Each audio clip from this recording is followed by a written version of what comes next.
adalah masa persiapan dan transisi untuk melanjutkan kembali pendidikannya di tahun ajaran ini.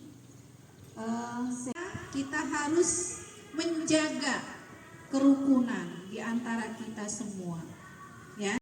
Alhamdulillahirabbil alamin. Masa pengenalan lingkungan sekolah SMP Negeri Sekuting Terpadu tahun ajaran 2025-2026 saya nyatakan ditutup.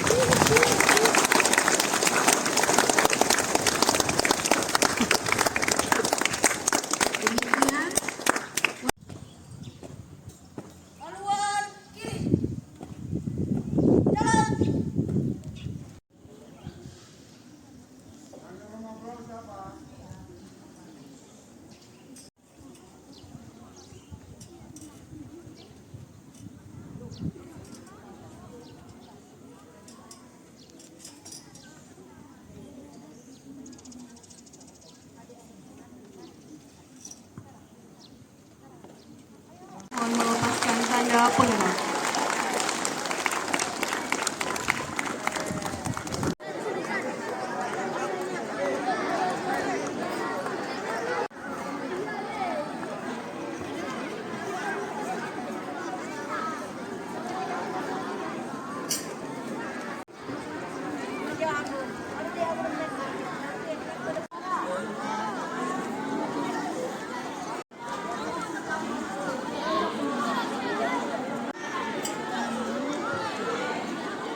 Khusus OSIS balik lagi ke ruang saja, yang lain tetap berada di lapangan.